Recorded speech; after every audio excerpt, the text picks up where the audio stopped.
नमस्कार, आप देख रहे हैं एसपीएन 9 न्यूज और मैं हूं आपके साथ मनीष कुमार सैनी। 2025 में बिहार के अंदर विधानसभा चुनाव होने हैं और उससे पहले कहीं ना कहीं नीतीश कुमार की गद्दी खतरे में नजर आ रही है, क्योंकि चिराग पासवान, तेजस्वी यादव, जीतन राम मांझी और यहाँ पर सम्राट चौधरी, उसके साथ साथ पशुपति पारस और अगर बात कर लें यहाँ पर प्रशांत किशोर की, तो ये तमाम वो बड़े चेहरे हैं बिहार की राजनीति में जो कहीं ना कहीं नीतीश कुमार के सीएम पद को खींचने के प्रयास करते हुए नजर आ रहे हैं। क्योंकि अब देखा जा रहा है चिराग पासवान कहीं ना कहीं सीएम पद के दावेदार के तौर पर खुद को देखते हैं, वहीं सम्राट चौधरी भी ये दावे करते हुए नजर आते हैं कि बिहार के अंदर आगामी विधानसभा चुनाव में एनडीए की तरफ से या यूं कहें भारतीय जनता पार्टी की तरफ से सीएम पद के दावेदार वही होंगे। और जीतन राम मांझी 25 सीटों की मांग एनडीए गठबंधन से करते हुए नजर आते हैं। अब देखना यह होगा कि ये मांगे पूरी होती हैं या फिर यहाँ पर कहीं ना कहीं मांगों को ठुकरा दिया जाता है। और बात की जाए पशुपति पारस की, तो पशुपति पारस एनडीए गठबंधन के दल के साथ होने के बावजूद बगावत करते हुए नजर आ रहे हैं, क्योंकि लोकसभा चुनाव में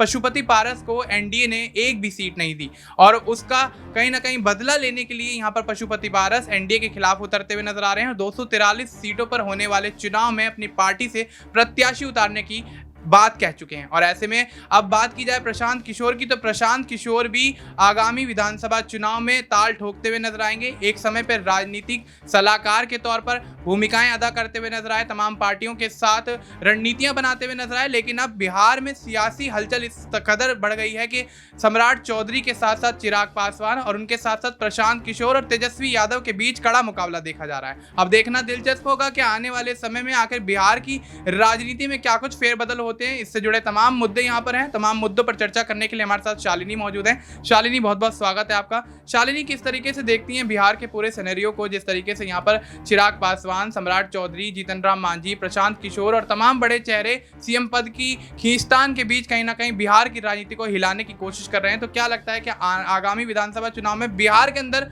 नीतीश कुमार सीएम बन पाएंगे या फिर उनके हाथ से 10वीं बार सीएम बनते बनते सपना टूटता हुआ नजर आए? क्या लगता है?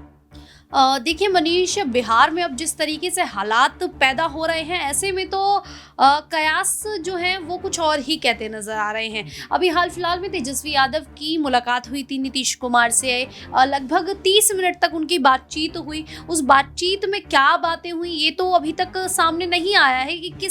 कहा यह जा रहा है कि 9वीं अनुसूची को लेकर यहाँ पर बातचीत होती नजर आई थी, लेकिन कुछ नहीं कह सकते। यहाँ पर अब जो बिहार में स्थिति बनती हुई नजर आ रही है, तो साफ तौर पर स्थिति तो ये कह रही है कि नीतीश कुमार पाला पलटेंगे, नीतीश कुमार एनडीए का साथ छोड़ेंगे और नीतीश कुमार एक बार फिर से महागठबंधन में शामिल होते नजर आएंगे। लेकिन अगर बिहार की राजनीति पे आप नजर डाली जाए तो बिहार की राजनीति में तमाम नेता यहाँ पर आ चुके हैं और अपनी ताल ठोकते हुए नजर आ रहे हैं। आपने प्रशांत किशोर की बात की, तो हाल फिलहाल में देखा जाए तो प्रशांत किशोर ने बड़ा ऐलान कर दिया। उन्होंने कहा जनसुराज जो है 2 अक्टूबर को अपनी पार्टी का ऐलान करते हुए ऐसे नजर आएंगे। तो सीधे तौर पर प्रशांत किशोर महिलाओं को साधने का प्रयास कर रहे हैं, मुसलमानों को साधने का प्रयास कर रहे हैं। लगातार जब कार्यक्रम में शामिल होते हैं तो महिलाओं को एकजुट होने की बात करते हैं, कहते हैं कि विधानसभा का चुनाव होगा, हम महिलाओं को मौका देंगे और विधानसभा में लेकर आएंगे, विधायक बनाएंगे, इस तरीके से बयान दे देते हैं। वहीं मुसलमानों को लेकर अगर बात की जाए तो सीधे तौर पर मुसलमानों को भी साधते हुए नजर आ रहे हैं। लेकिन अगर प्रशांत किशोर की केवल बात करें तो वो सबसे ज्यादा अगर किसी पे निशाना साध रहे हैं तो वो है तेजस्वी यादव। तेजस्वी यादव पर वो अपना पूरा यहाँ पर दमखम दिखाते हुए नजर आ रहे हैं, उनके खिलाफ बयानबाजी करते हुए नजर आ रहे हैं। नीतीश कुमार को लेकर भी बोल रहे हैं, लेकिन पहले नंबर पर कोई निशाने पे है तो वह तेजस्वी यादव, दूसरे नंबर पर नीतीश कुमार आ जाते हैं। लेकिन वहीं आपने बात की है चिराग पासवान की, सम्राट चौधरी के, पशुपति पारस की, तो चिराग पासवान की अभी स्थिति सभी को कुछ दिन पहले ये पता है कि चिराग पासवान सीधे तौर पर अपनी ही सरकार के फैसलों के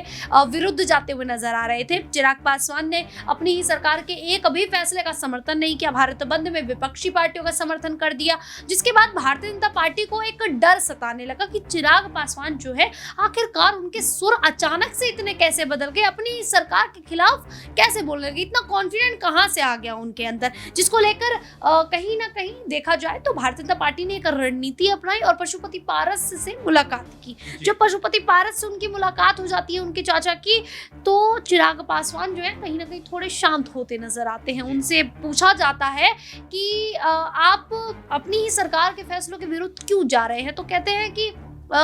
यहाँ पर मैंने अपना पक्ष रखा है और ये भी कह देते हैं कि मैं भारतीय जनता पार्टी को कभी नहीं छोड़ूंगा। प्रधानमंत्री नरेंद्र मोदी को वो अपना राम मानते हैं और ऐसे में भारतीय जनता पार्टी का साथ कभी नहीं छोड़ेंगे। अब इस बयान के दो मायने निकाले जाते हैं कि चिराग पासवान क्या घबरा गए, उन्हें इस बात का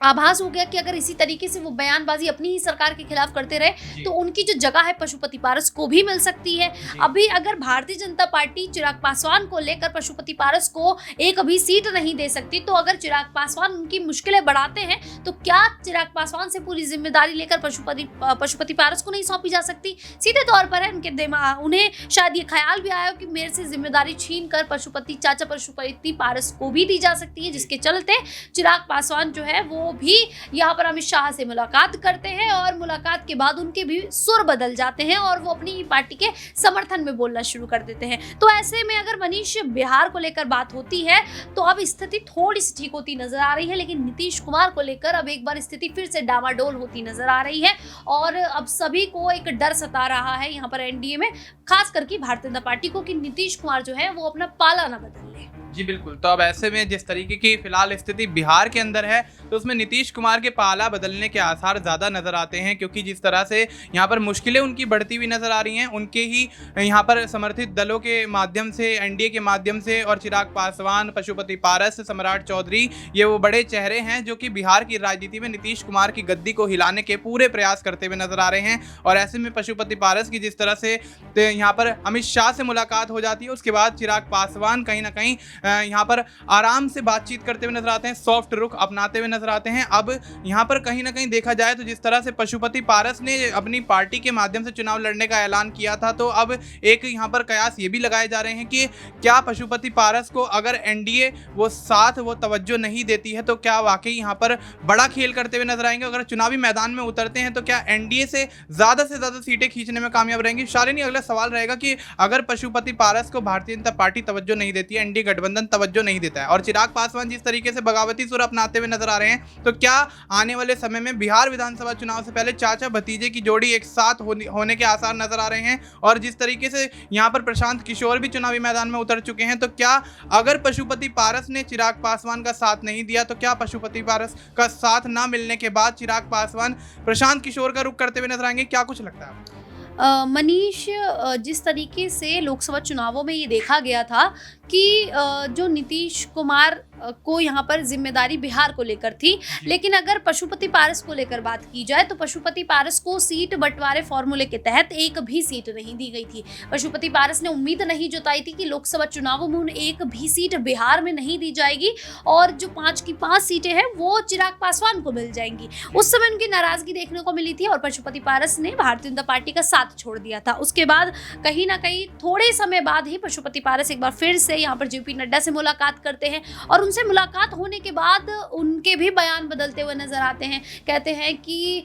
मैं चिराग पासवान के साथ हूं, अगर उन्हें जरूरत मेरी पड़ती है तो मैं हाजीपुर से उनके लिए लोकसभा चुनावों के दौरान चुनाव प्रचार भी करता हुआ नजर आऊंगा। तो देखा गया तो पशुपति पारस जो है वो अपने भतीजे को लेकर कहीं ना कहीं यहाँ पर जो सॉफ्ट रुख है वो अपनाते हुए नजर आ रहे थे, लेकिन चिराग पासवान ने सीधे तौर पर नकार दिया। तो उन्होंने कहा था कि हमें उनकी हेल्प की, उनकी मदद की कोई ज़रूरत नहीं है, इस तरीके से वो बयान देते हुए नजर आए थे। लेकिन अब जिस तरीके से इस बार चिराग पासवान ने अपनी ही सरकार के खिलाफ बोलना शुरू किया, अपनी ही सरकार के फैसलों के विरुद्ध चले गए, तो ऐसे में ये लगता है, अब ये माना जाता है कि भारतीय जनता पार्टी लोकसभा चुनावों में, बिहार में जो 2025 में लोकसभा विधानसभा चुनाव होंगे, हाँ, तो उसमें पशुपति पारस को जगह मिलेगी। पशुपति पारस को यहाँ पर सीटें भी मिलती हुई नजर आएंगी, क्योंकि अब भारतीय जनता पार्टी वो रिस्क यहाँ पर उठाती हुई नजर नहीं आएगी जो अब चिराग पासवान को लेकर भारतीय जनता पार्टी को एक डर सता रहा है। उस डर के चलते इस बार ये कहा जा सकता है कि पशुपति पारस को सीट मिलेंगी और शायद इस बार चिराग पासवान से ज्यादा सीटें जो है वो पशुपति पारस की पार्टी को मिलती हुई नजर आए और यहाँ पर जो मुकाबला होगा वो चाचा और भतीजे के बीच में देखने को मिलेगा। यहाँ पर एकजुट होने का जो मसला है शायद ही वो एकजुट होते हुए नजर आए। यहाँ पर देखा यही जाएगा, बिहार में एक बार फिर से चाचा भतीजे की जोड़ी है, एक दूसरे के खिलाफ जाती हुई नजर आएगी और इसका पूरा फायदा यहाँ पर विपक्षी पार्टियां जो महागठबंधन है वो उठाता हुआ नजर भी आ सकता है। मनीष जी बिल्कुल, तो अब ऐसे में देखना दिलचस्प होगा कि आने वाले समय में क्या चिराग पासवान अपने चाचा के खिलाफ यहाँ पर चुनावी मैदान में उतरते हुए नजर आएंगे, और जिस तरह से यहाँ पर बगावती सुर अपनाते हुए नजर आए, पशुपति पारस की यहाँ पर